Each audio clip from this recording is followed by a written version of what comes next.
Welcome back to the Now. We want to give you a live look at traffic right now as we are awaiting the arrival of all that snow. Roads are treated in most places already, just expecting the frigid temperatures and the storm moving through. US 6 and 19th and Golden pretty wide open at this point. Things looking pretty good. Right now, investigators are looking at previous code violations and complaints as they work to figure out the charges in the Oakland warehouse fire. The district attorney says they could range from involuntary manslaughter to murder. Today, the co-founder of the Ghost Ship Artist Collective was asked who should take the blame for the fire that's killed at least 36 people. Well, what am I going to say to that? Should I be held accountable?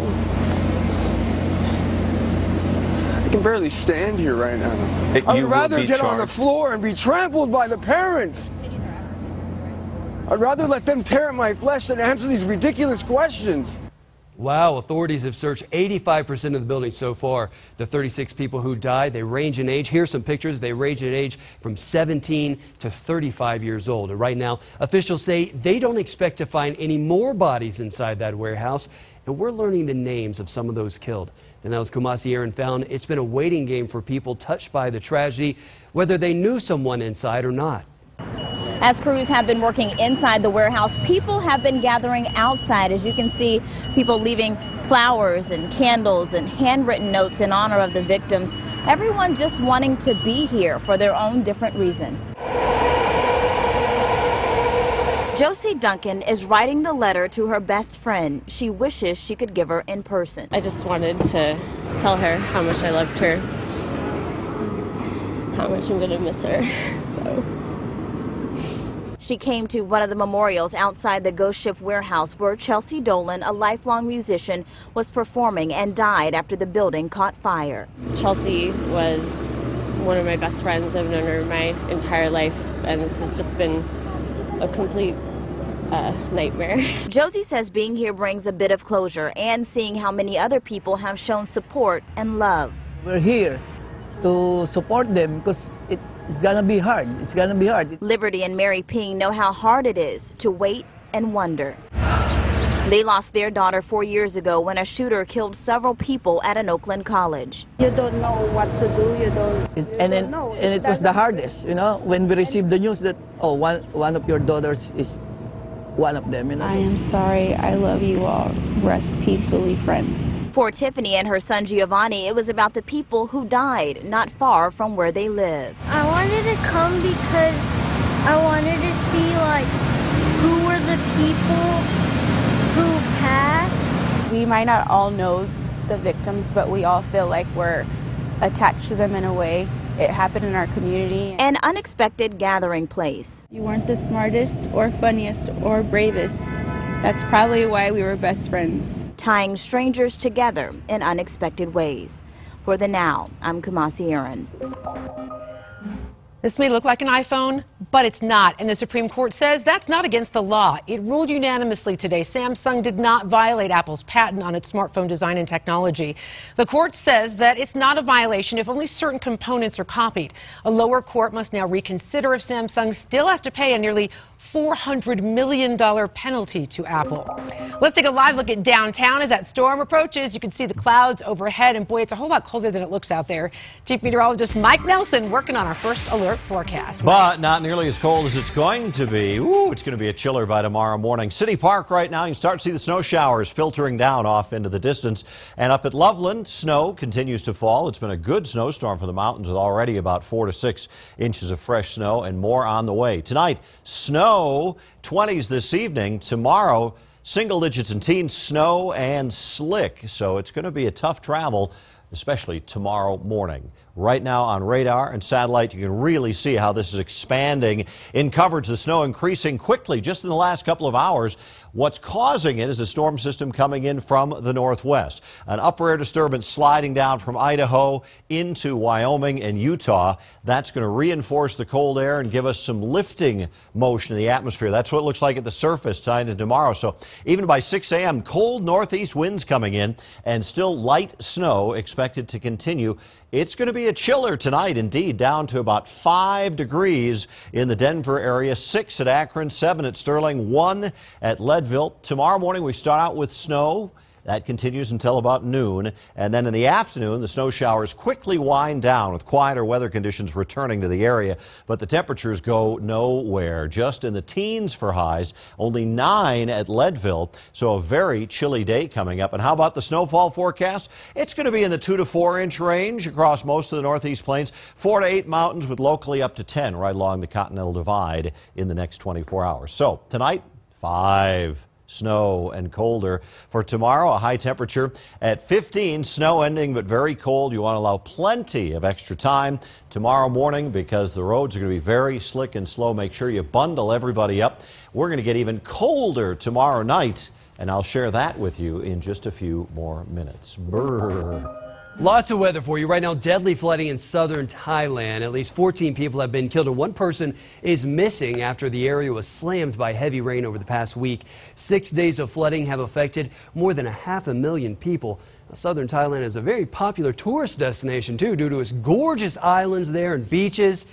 The floods are expected to put a dent in what's supposed to be the area's most profitable tourism season, which runs from November through February, and they're expecting heavy rains for at least the next week. Okay, you know not to get behind the wheel if you've had too much to drink, right? But listen to this. It's important. Driving on less than 5 hours of sleep could actually be just as risky as driving drunk. Your chances of getting in a crash, the same. That's what a new study out today from AAA found. You're supposed to get 7 hours of sleep a day, but let's be real, okay? A lot of us don't. The CDC says 35% of drivers sleep less than that recommended amount, and AAA found sleeping between 5 and 6 hours nearly doubles your risk for a crash. But many of us are doing it anyway. Nearly 1 in 3 of us admit that at least once in the past month we drove when we were so tired we had a hard time keeping our eyes open. But you may not want to just rely on your own body to let you know when you're tired. AAA found that more than half the people who were driving on too little sleep and got into a crash didn't have any symptoms before they fell asleep behind the wheel. Is the government wasting your money? Well, President-elect Donald Trump thinks so, at least when it comes to Air Force One. The Now's political correspondent Mike Sachs gets answers about the costs. President-elect Donald Trump emerged from the Trump Tower elevators today and took aim at Air Force One's manufacturer. Well, the plane is totally out of control. It's going to be over $4 billion. It's for Air Force One program. And I think it's ridiculous. I think Boeing is doing a little bit of a number. We want Boeing to make a lot of money, but not that much money. This comes a day after the Washington Post revealed that the Pentagon commissioned and then buried a report finding $125 billion in waste across the Defense Department.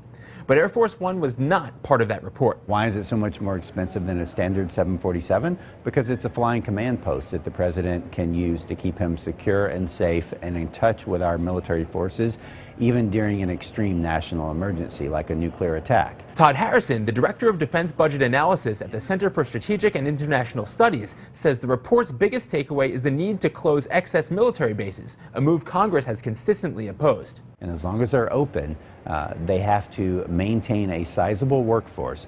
Tens of thousands of DoD civilian personnel and military personnel are being used every day to just maintain these facilities that DoD says it no longer needs. Meanwhile, Boeing said its early-stage contract for Air Force One is so far only for $170 million, a tiny fraction of Trump's $4 billion figure. Itself, more than twice what the Defense Department has earmarked for the 2 747s. For the Now, I'm Mike Sachs. Move in ready with all the amenities, and those amenities include the Secret Service. That's right. That's what the real estate agency is apparently promising people who want to buy a condo in Trump Tower in New York. Politico's reporting sales reps for Trump Tower sent an email that boasts, quote, the new amenity, the United States Secret Service, and, quote, the best value in the most secure building in Manhattan. By the way, that condo, it'll cost you $2 million. Woo! Lots of calculations come up with that, and students here in the U.S. are falling behind in math, especially compared to other countries. That's what the results show from the Program for International Student Assessment that came out today. 15-year-olds from 72 countries took the test. The U.S. ranks 40th in math, and our average score here is below the test average. Now, the group who puts out the test says students here in the U.S. can answer pretty basic math questions, but they have problems when those questions get more complex. I don't know if you've ever seen this, but It's pretty awesome. A jetliner stands in for a sleigh here, but these kids in Chicago, they have a blast any way you look at it. The group of young cancer patients gets to take a special flight to the North Pole. Didn't take long to get there either, and when they arrived, Santa was right there to greet the children. Operation North Pole is an annual United Airlines tradition. Company employees volunteer to make this event happen. You may not be getting the real thing if you've been buying those as seen on TV products on Amazon. The makers of Snuggie are now suing Amazon for allowing so many counterfeit items to be sold on their site. The companies behind the Snuggie and other as seen on TV items like Magic Tracks say they're losing money because the counterfeiters are offering lower prices and making people think their products are the real thing. Amazon is not talking about these claims, though, while the lawsuit's going on. I hope you've got your Snuggie on right now. I'm talking about your genuine article Snuggie, because you're going to need it. Let's take a live look outside. This is I-70 eastbound, about a half a mile east of Main Street in Frisco right there. The roads are covered with snow up in the high country. You can see cars are moving along pretty slowly there, which is what you need to be doing. You need to make sure you have your snow tires, your chains if you need to, and we give you that little tip about putting your, putting the quarter. And if George Washington's head's not covered, you need some new tires. But today, you got to take it slow out there. All right, it's not just teens who can't put down those cell phones. The new reality check, it might be you who needs to put it down. You're watching The Now.